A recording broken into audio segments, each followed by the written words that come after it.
नमस्कार, यो AB news खबरको संकेत हो। तपाई अहिले एबी न्यूज @7 मा हुनुहुन्छ। म नयन सापकोटा। म विष्णु बसौला। प्रारम्भमा मूल खबर। चौतर्फी आलोचना भएपछि सांसदहरू दशैं भत्ता फिर्ता गर्न बाध्य। भत्ता रकम कोरोना उपचार कोषमा जम्मा गर्ने निर्णय।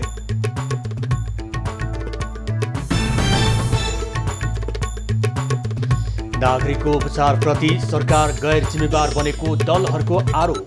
संवैधानिक दायित्वबाट नभाग्न चेतावनी।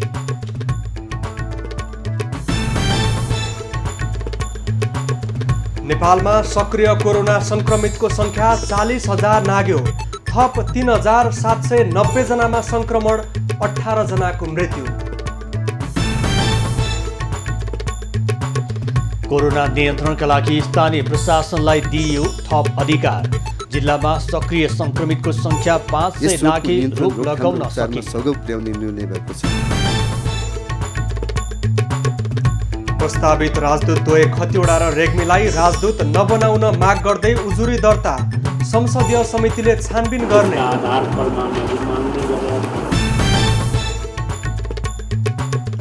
हिन्दू धर्मावलम्बीको महान चाड बडा दशैंको आज तेस्रो दिन। चन्द्रघण्टा भगवतीको पूजा र ध्यान।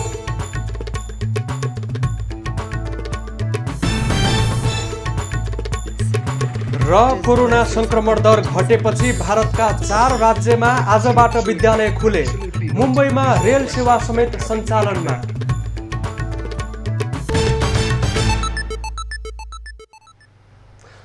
नयाँ नागरिकको सर्वसुलभ स्वास्थ्यको पहुँच पुर्याउनका लागि संविधानमा नै मौलिक हकमा नै स्वास्थ्यको व्यवस्था राखिएको छ। यो संक्रमणपछि सरकारको लागि सबैभन्दा महत्त्वपूर्ण जिम्मेवारी नै नागरिकको स्वास्थ्य र जीवन हो। यसलाई नै मध्यनजर गरेर सर्वोच्च अदालतले पटक पटक नागरिकको जीवधनको रक्षा गर्नको लागि र निःशुल्क रूपमा पीसीआर परीक्षण र उपचार गर्नको लागि आदेश समेत दिएको छ। तर सरकारले त्यसको विपरीतको निर्णय गरेपछि अहिले चौतर्फी विरोध भइरहेको छ।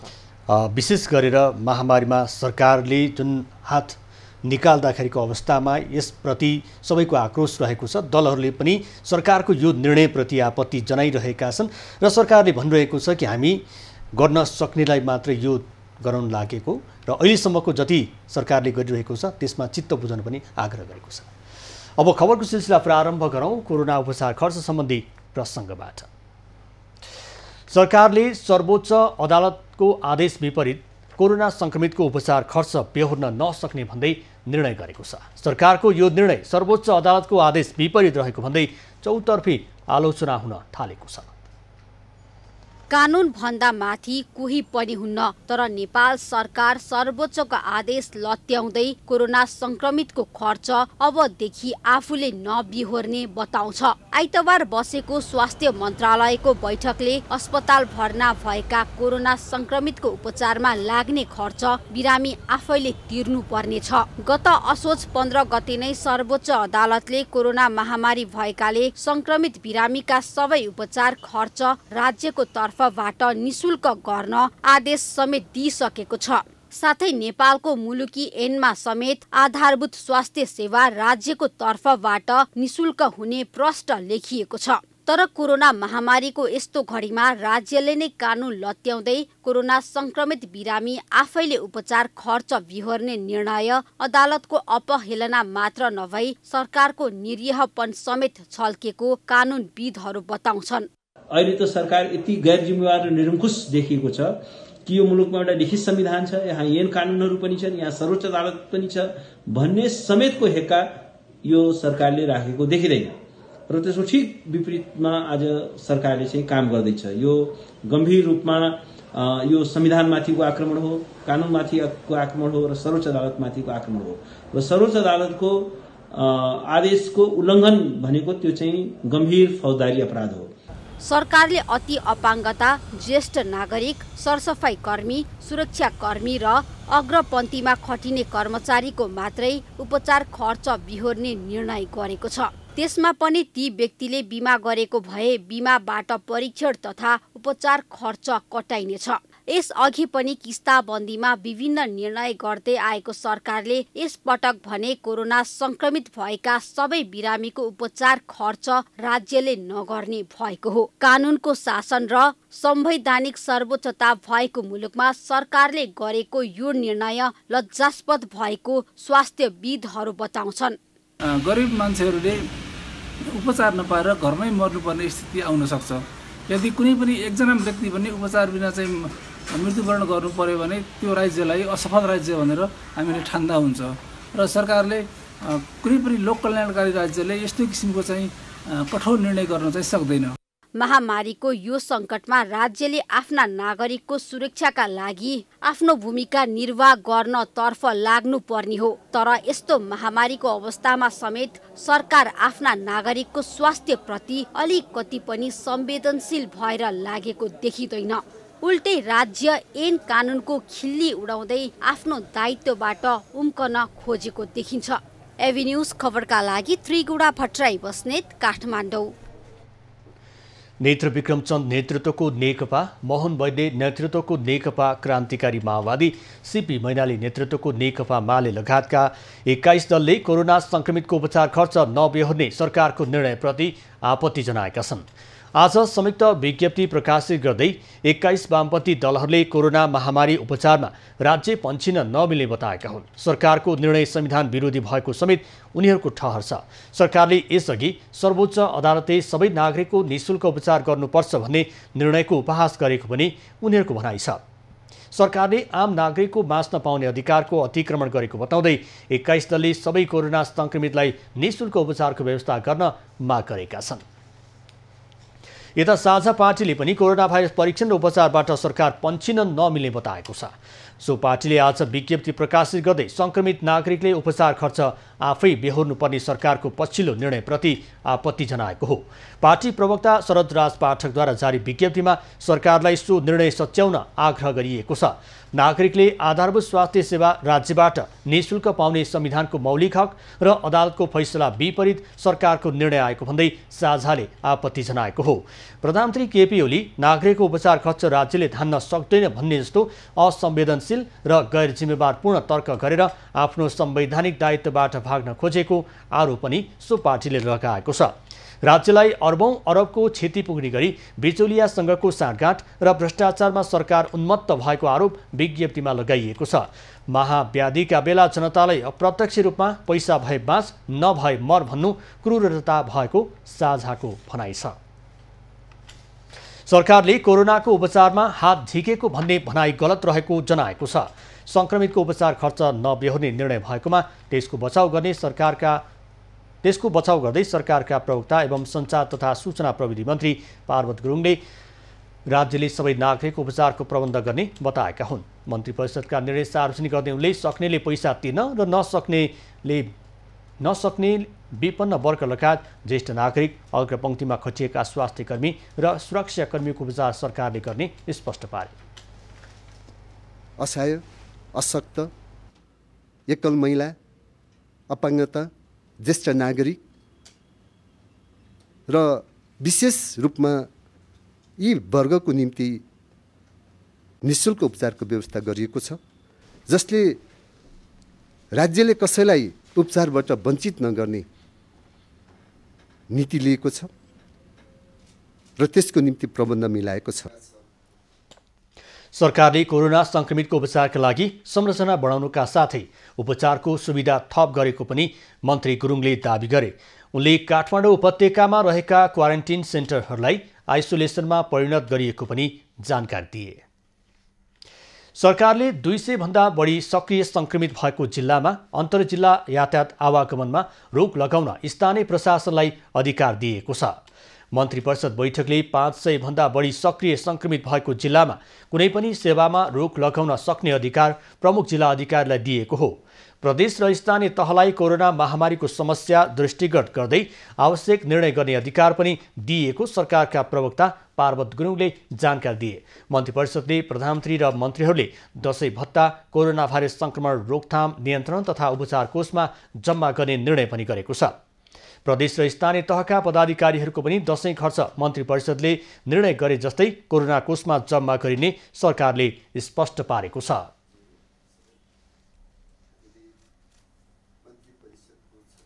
प्रधानमन्त्रीज्यू लगायत मन्त्री परिषदका सम्पूर्ण सदस्यहरूले यस वर्षको दशैं खर्च बापत प्राप्त रकम कोरोना भाइरस संक्रमण रोकथाम नियन्त्रण तथा उपचार कोषमा उपलब्ध गराई यस रोगको नियन्त्रण रोकथाम र उपचारमा सघाउ पुर्याउने निर्णय भएको छ।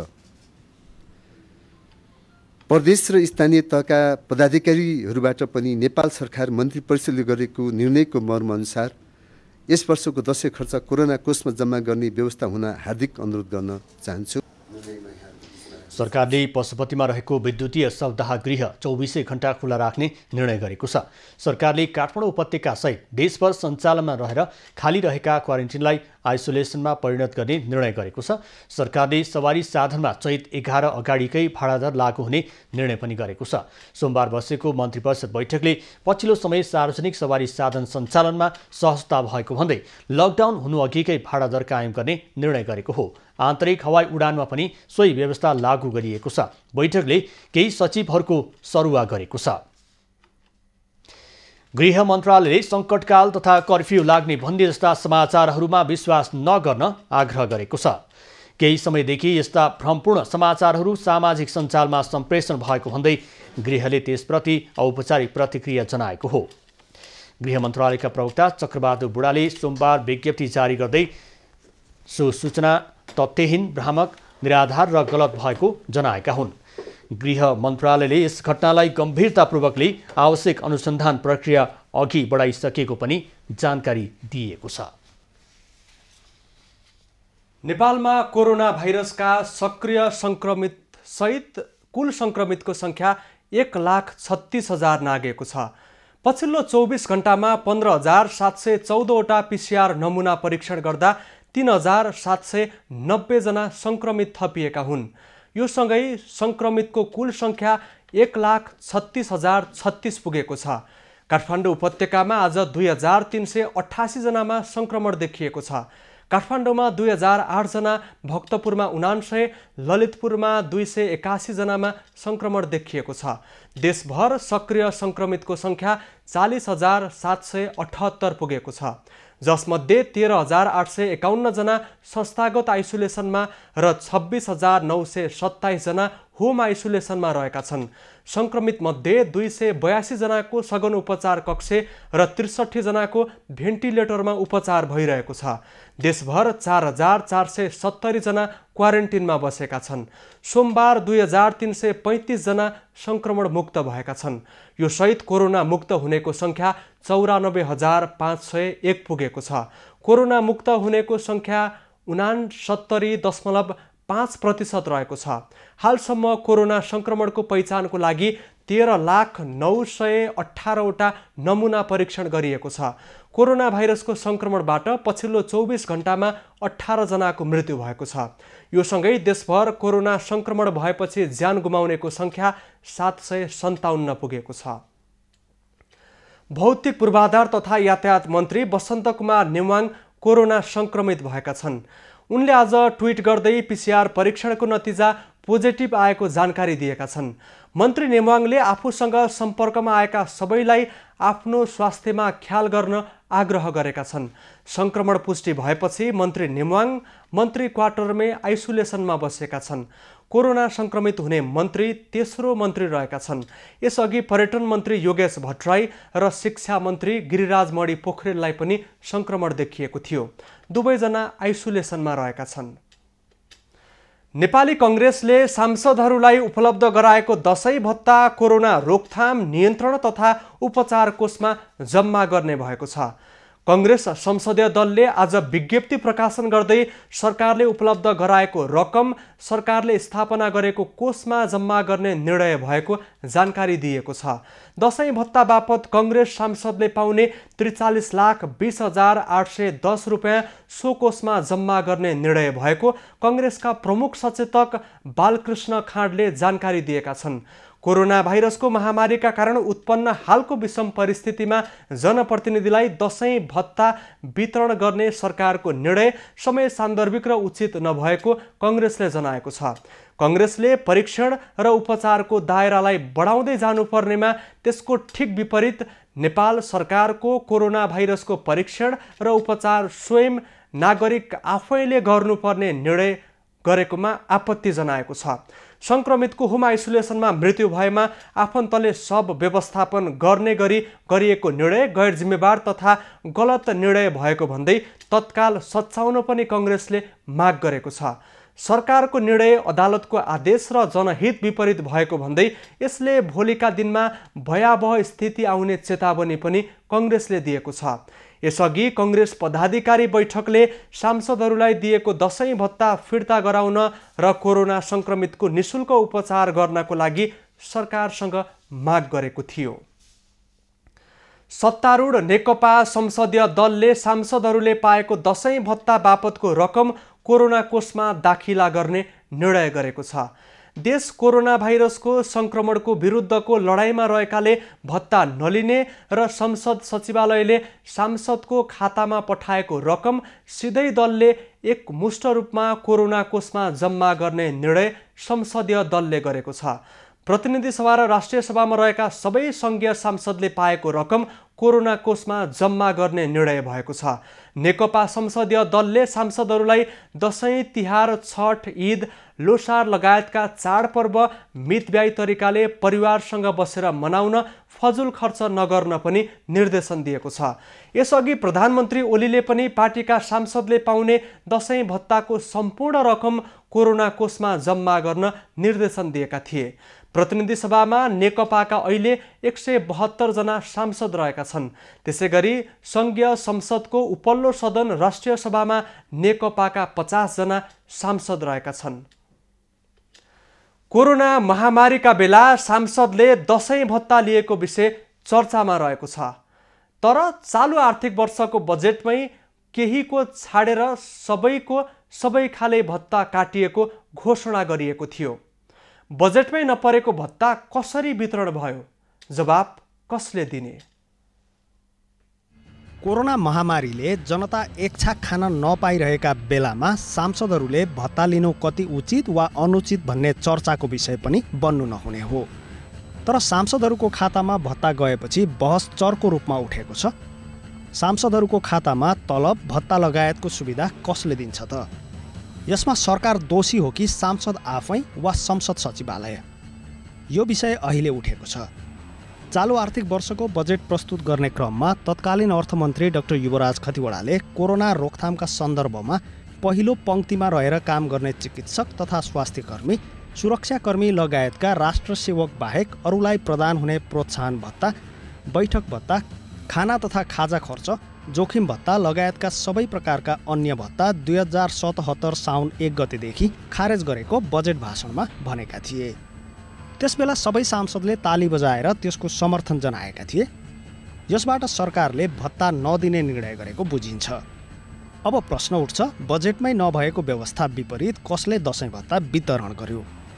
यो प्रश्न स्वाभाविक रूपमा संघीय संसद सचिवालयतिर सोझिन्छ। सांसदको तलब, भत्ता, सेवा सुविधा सबै सचिवालयले वितरण गर्ने गर्दछ। तर सचिवालयले बजेटमै नभएको व्यवस्थालाई कसरी कार्यान्वयन गर्यो, कुन शीर्षकबाट त्यो रकम खर्च भयो भनेर संसद सचिवालय र त्यसको नेताका हैसियतमा सभामुख अग्निप्रसाद सापकोटाले स्पष्ट पार्नुपर्ने देखिन्छ। त्यस्तै भत्ता आएको एक साता अघि नै मोबाइलमा घन्टी बज्दा चुपचाप बसेका सांसदहरू जब व्यापक विरोध हुन थाल्यो अनि भत्ता फिर्ता गरेको नाटक गरिरहेका छन्। यसबाट सांसदहरू पनि दोषमुक्त नभएको प्रश्न हुन्छ। नयन, आज बडा दशैंको तेस्रो दिन हर्ष उल्लास र उमङ्गको साथ मनाइने दशैं यसपालि कोरोना महामारीले गर्दा त्यस्तो उत्साहजनक स्थिति छैन। बजारमा पनि चहल पहल निकै कम देखिएको छ। विष्णु, जसरी अघिल्लो साल दशैं मनाउने गरिन्थ्यो, यसपटकको दशैं कोरोनाले जुन सन्तास छाएसँगै सतर्कता, सावधानी र रोकथामको लागि सबैजना लागि परेका छन् र पनि दशैं भन्ने बित्तिकै अलिकति उत्साह उमङ्गको चाड हो। यसलाई सबैले आफ्नो तरिकाले मनाइरहेका छन्। अबको क्रममा दशैंको प्रसङ्ग। नेपालीहरूको महान चाड बडा दशैंको तेस्रो दिन आज विभिन्न शक्तिपीठहरूमा माता भगवतीको दुर्गाको एक रूप चन्द्रघण्टाको पूजा आराधना गरिएको छ। चन्द्रघण्टाको आराधना गर्नाले सबै प्रकारको दुःख कष्ट नाश हुने र सबै प्रकारको बाधा हट्ने धार्मिक तथा शास्त्रीय मान्यता रहेको छ। मातृशक्तिको रूपमा रहेका देवीहरूको पूजा आराधना गरी मनाइने पर्व हो बडा दशैं। नेपालीहरूको महान चाड दशैं सांस्कृतिक तथा धार्मिक दृष्टिले पनि महत्त्वपूर्ण रहेको छ। घटस्थापनादेखि विधिवत सुरु हुने दशैं 15 दिनसम्म मनाउने गरिएको छ। आज बडा दशैंको तेस्रो दिन शक्ति स्वरूपा मध्ये चन्द्रघण्टा देवीको पूजा गर्ने गरिन्छ।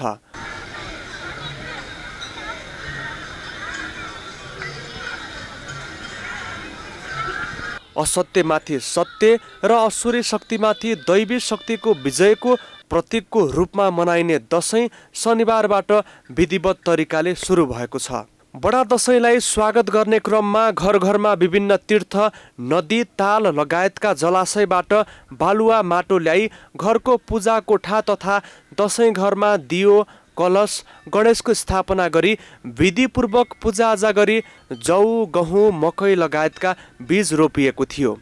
यसरी रोपिएको जमारा विजयादशमीको दिन टिका टाला गर्दा शिरमा सिउरिने प्रचलन छ।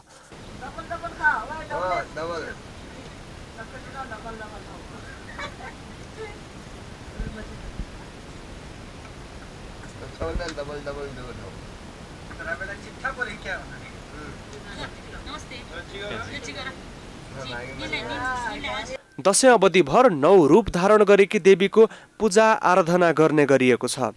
यस अवसरमा नै तीर्थ गई स्नान गरी नवरात्रि समेत मनाउने गरिएको छ। प्राकृतिक दृष्टिले पनि बडा दशैंको ठूलो महत्त्व रहेको छ। यस ऋतुमा गर्मी पनि नहुने, जाडो पनि नभई मौसमले पनि निकै साथ दिने तथा कृषकहरू पनि आफ्नो काम सकि थकाइ मेट्ने चाडको रूपमा लिने भएकाले दशैं सामाजिक दृष्टिले पनि निकै महत्त्वपूर्ण देखिएको छ। बडा दशैं अवधिभर सप्त शक्ति चण्डी पाठ गर्ने, पूजा आराधना गर्ने, पिङ खेल्ने, चङ्गा उडाउने, भोज खाने, मान्यजनबाट टिका लगाई आशिष लिने, मान्यजनसँग भेटघाट गर्ने आदि गर्ने गरिएको छ। अश्विन शुक्ल प्रतिपदाबाट सुरु हुने दशैं कोजाग्रत पूर्णिमासम्म मनाउने गरिएको छ। एभी न्यूज खबरका लागि राकेश डङ्गोलको रिपोर्ट। संसदीय सुनवाई समितिमा अमेरिका र बेलायतका लागि प्रस्तावित राजदूतहरू विरुद्ध उजुरी परेका छन्। अमेरिकाका लागि प्रस्तावित राजदूत युवराज खतिवडा र बेलायतका लागि प्रस्तावित राजदूत लोकदर्शन रेग्मी विरुद्ध गम्भीर प्रकृतिका उजुरी परेको संसदीय सुनवाई समितिले जानकारी दिएको छ। अमेरिका, बेलायत र दक्षिण अफ्रिकाका लागि प्रस्तावित राजदूत विरुद्धका उजुरी संसदीय सुनवाई समितिले सोमबार खोलेको हो। 10 दिनको म्याद दिएर सार्वजनिक उजुरी आह्वान गरेपछि समितिमा 2 जना विरुद्ध 4 वटा उजुरी परेको सुनवाई समितिले जानकारी दिएको छ। आज हामीले 3 जना जुन प्रस्तावित राजदूत हो त्यो सम्बन्धमा अस्ति हामीले 10 दिने म्याद जारी गरेका छौँ। आज 4 वटा उजुरी प्राप्त भएको छ। हाम्रो कार्यविधि अनुसार हामीले उजुरीकर्तालाई बुझ्ने गरेका छौँ, त्यसका आधार प्रमाणहरू माग्ने गरेका छौँ। दक्षिण अफ्रिकाका लागि प्रस्तावित राजदूत निर्मल कुमार विश्वकर्मा विरुद्ध भने उजुरी नपरेको बताइएको छ। संसदीय सुनवाई समितिबाट नाम अनुमोदित भएपछि राष्ट्रपतिले राजदूतहरूको नियुक्ति गर्ने कानुनी व्यवस्था छ। जनता समाजवादी पार्टी जसपाको केन्द्रीय कार्यकारिणी समिति बैठक सोमबारबाट काठमाडौँमा सुरु भएको छ। विधान संशोधन, नियमावली निर्माण, केन्द्रीय समितिको विस्तार तथा कार्यविभाजन लगायतका एजेन्डासहित जसपाको बैठक सुरु भएको हो। बैठकमा पार्टीको आन्तरिक विषयका साथै पछिल्लो राजनैतिक घटनाक्रमका बारेमा पनि छलफल हुने बताइएको छ। त्यस्तै कोरोना नियन्त्रण र उपचारको लागि सरकारले निर्मम निर्णय गर्दै गएको भन्दै यस विषयमा पनि बैठकले धारणा तय गर्ने बताइएको छ। त्यस्तै तपाईलाई कोरोनाको यो समयमा जहाँ हामीले उपचार गरिरहेका थियौँ, जहाँ संक्रमितको हामीले तपाईलाई क्वारेन्टाइन आइसोलेसनको व्यवस्था समेत थियो, त्यो सबै बिस्तारै बन्द गरेर अब जाँच पनि गर्दिन, इलाज पनि गर्दिन, पैसा छ भने आऊ, सद्गत पनि गर्दिन तिमी मरेपछि भन्ने जस्ता जुन यो गैर संवैधानिक, अलोकतान्त्रिक र एउटा के भन्ने अब निर्मम निर्णयहरू उहाँ गर्दै जाँदै हुनुहुन्छ। त्यसको बारेमा त जनता समाजवादी पार्टीको बैठकले धारणा बनाउँछ। गत वैशाख 10 गते तत्कालीन राष्ट्रिय जनता पार्टी र समाजवादी पार्टी बीच एकता भएर जनता समाजवादी पार्टी बनेको थियो। त्यस यता बसेको यो दोस्रो केन्द्रीय कार्यकारिणी बैठक रहेको छ। पार्टी एकता भए पनि एकता प्रक्रिया सम्पन्न भएको छैन। जसपाको केन्द्रीय समितिमा महन्त ठाकुर र उपेन्द्र यादव अध्यक्ष रहेका छन्। त्यस्तै राजेन्द्र महतो, अशोक राई, डाक्टर बाबुराम भट्टराई वरिष्ठ नेता रहेका छन्। अध्यक्ष 2, वरिष्ठ नेता 3 बाहेक 51 जना सदस्य कार्यकारिणी सभामा 46 जना सदस्य रहेका छन्। सरकारले सबै स्थानीय तहमा निर्माण गर्न लागेको अस्पताल भवनको शिलान्यास आगामी मङ्सिर 15 गते एकैसाथ गर्ने भएको छ। गुणस्तरीय आधारभूत स्वास्थ्य सेवामा सबै नागरिकको पहुँच सुनिश्चित गर्नको लागि सबै स्थानीय तहमा 5 देखि 15 शय्यासम्मको आधारभूत अस्पताल स्थापना हुने भएको हो।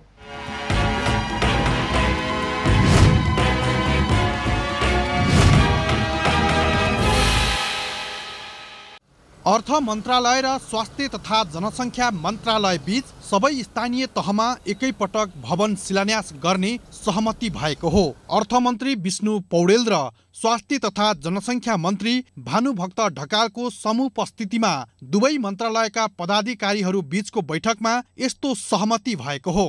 सरकारले मुलुकभर एकैपटक 376 स्वास्थ्य केन्द्र र प्राथमिक स्वास्थ्य चौकी निर्माण गर्ने महत्त्वकांक्षी योजना अघि सारेको छ।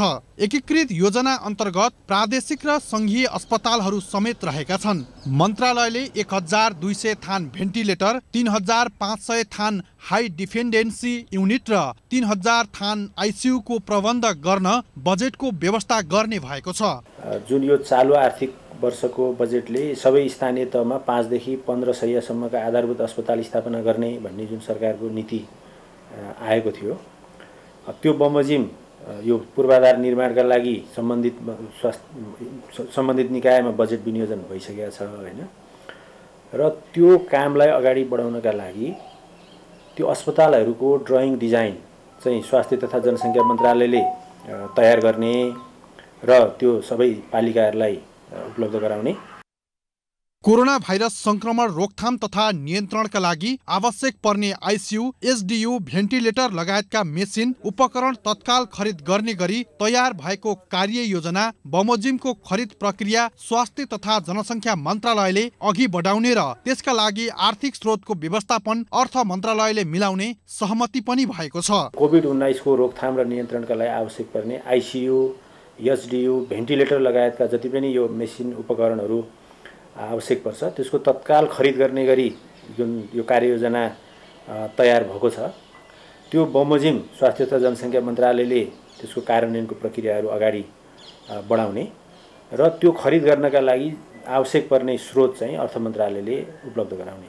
यस्तै कोभिड खोपको सेवा आपूर्ति सुनिश्चित गर्न आवश्यक कूटनीतिक र अन्य पहल अर्थ मन्त्रालयले परराष्ट्र मन्त्रालय र स्वास्थ्य तथा जनसङ्ख्या मन्त्रालयको पहलमा अगाडि बढाउने भएको छ। यसबाहेक स्वास्थ्य तथा जनसङ्ख्या मन्त्रालयले कोरोना भाइरस संक्रमण विरुद्ध विकास हुने खोप लगायतका आपतकालीन औषधिको प्रयोगलाई व्यवस्थित गर्ने मौजुदा औषधि ऐनमा सामयिक संशोधन गर्ने सहमति समेत दुई मन्त्रालय बीच भएको छ।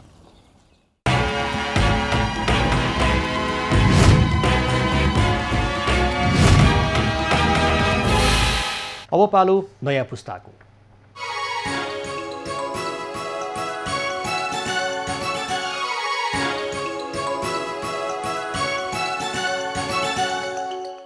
नमस्ते, नयाँ पुस्तामा तपाईलाई स्वागत छ। चैते दशैंदेखि सुरु भएको कोभिड-19 को महामारी बडा दशैं आउँदा पनि सकिएला जस्तो पनि छैन। त्यसैले अबको यो न्यू नर्मलमा हामीले बाँच्न सिक्नुपर्छ। जोर बिजोरमा विद्यालय, किशोरीहरूको आवाज। यही न्यू नर्मलमा जीवन अगाडि बढाउन दाङको दङ्गीशरण गाउँपालिकाले स्कुलमा गजबको उपाय लगाएको छ। जोर बिजोरको कोरोना संक्रमणको कारण बन्द भएका स्कुलहरू असोजको पहिलो साताबाट दाङमा खुलेका स्कुलहरूमा जोर बिजोर नम्बरमा पढाइ सुरु भएको छ। दङ्गीशरण गाउँपालिकाको बुटनियामा रहेको श्री जनता आधारभूत विद्यालयमा हप्तामा 6 दिन पढाइ हुने स्कुल अहिले 3 दिन जोर 3 दिन बिजोर रोल नम्बर भएको विद्यार्थीहरूले पढ्न पाउँछन्। कोरोना भाइरसको संक्रमणबाट विद्यार्थीलाई बचाउन स्कुलले यस्तो नियम बनाएको छ। अब यो कोरोना सबै विद्यार्थी एक ठाउँमा जम्मा भयो भने कोरोना लाग्न सक्छ भनेर नपरेको। आइतबार, मङ्गलबार, बिहीबार चाहिँ बिजोड आउने अनि सोमबार, बुधबार, शुक्रबार चाहिँ जोड आउने। तर पनि विद्यालयमा विद्यार्थीहरूको चाप धेरै छन्। दैनिक 150 जना विद्यार्थीहरू पढ्न आउँछन्। दङ्गीशरण गाउँपालिका स्तरीय परहरूको बैठक सम्पन्न भयो। त्यो बैठकको निर्णयबाट अहिले यो कोरोना संक्रमण जो छ यसबाट बच्नका लागि सबै स्वास्थ्य मापदण्ड पुर्याएर कक्षा सञ्चालन गर्न सकिने भन्ने कुरा निर्णय भइसकेपछि हामीहरूले विद्यालयमा सामाजिक दूरीलाई कायम गर्दै त्यसपछि सेनिटाइजरको प्रयोग गरेर त्यस पछाडि भनौँ यो ज्वरो थर्मामिटरको प्रयोग गऱ्यौँ र विद्यार्थीहरूलाई सोशल डिस्टेन्समा राखेर पढाइ सञ्चालन गरिराखेको अवस्था छ। यो त भयो दङ्गीशरण गाउँपालिकाको स्कुलले अपनाएको पढाउने उपाय। तर दाङमा बाटो देखिएका विद्यार्थीहरूको लर्को हेर्दा कोरोनाबाट मुक्त भएको जस्तो लाग्थ्यो। तर रोल्पा र रुकुमका विद्यार्थीहरू केही मास्क लगाएर पढ्न गएका थिए त केही खुल्ला रूपमा। पूर्व रुकुमको विकट गाउँ राङ्सीका विद्यार्थीहरूलाई शिक्षकहरूले मास्क लगाउन सिकाएका रहेछन्। धेरै नबोल्ने, कोरोना भाइरसहरू जो अर्कासँग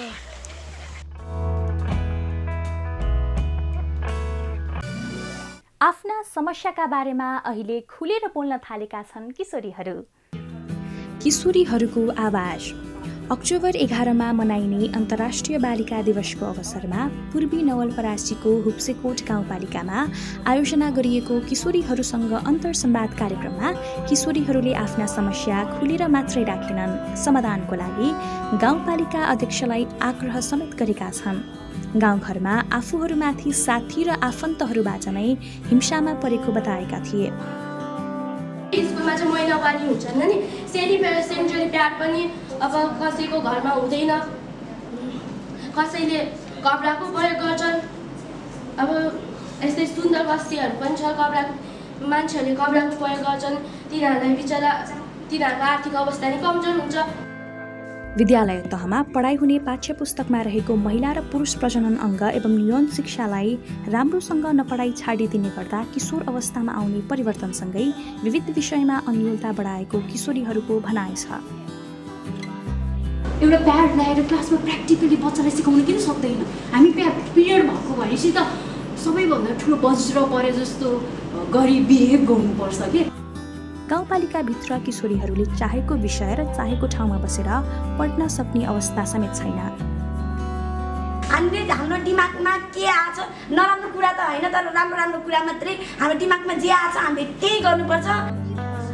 गाउँपालिकाले सधैँ बालबालिका र किशोरीहरूका लागि तालिमहरूको आयोजना गरे पनि कुनै प्रभावकारी नभएको भन्दै अब किशोरीहरू के चाहन्छन् सोही अनुसारका कार्यक्रम ल्याउन समेत आग्रह गरेका थिए। गाउँपालिका अध्यक्ष लक्ष्मी पाण्डेले पनि बालबालिका र किशोरीहरूको सशक्तिकरणको लागि अभियान नै सञ्चालन गर्ने विश्वास दिलाउनुभयो। तपाईलाई दशैंको शुभकामना। सुरक्षित रहेर मनाउनु भयो भने स्वस्थ रहनुहुनेछ। आजलाई बाई।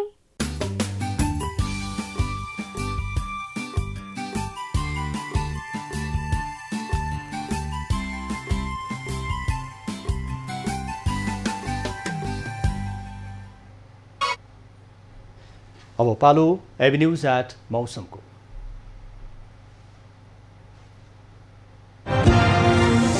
एभिन्यूज एट मौसमको साथमा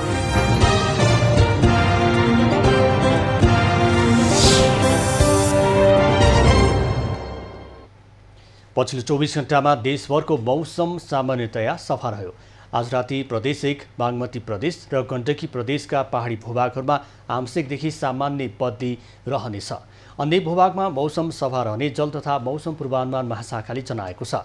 काठमाडौँ उपत्यकाको आजको अधिकतम तापक्रम 29 डिग्री सेल्सियस र न्यूनतम तापक्रम 16 डिग्री सेल्सियस मापन गरियो।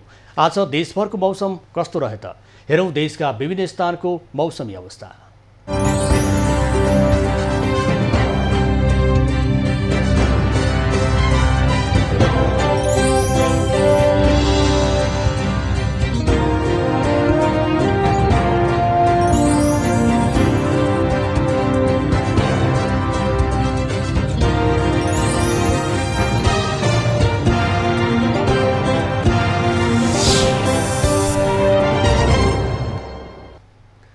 अहिलेलाई खबरको क्रम यति नै। एबी न्यूज खबरका यी सहित अन्य विस्तृत खबरका लागि www.abnews.tv लगइन गर्न सक्नुहुनेछ। युट्युब, फेसबुक र ट्विटरमा पनि हामीलाई फलो गर्न सकिनेछ। खबर भित्रको खबरका लागि हेर्दै रहनुहोला एबी न्यूज खबर। नमस्कार।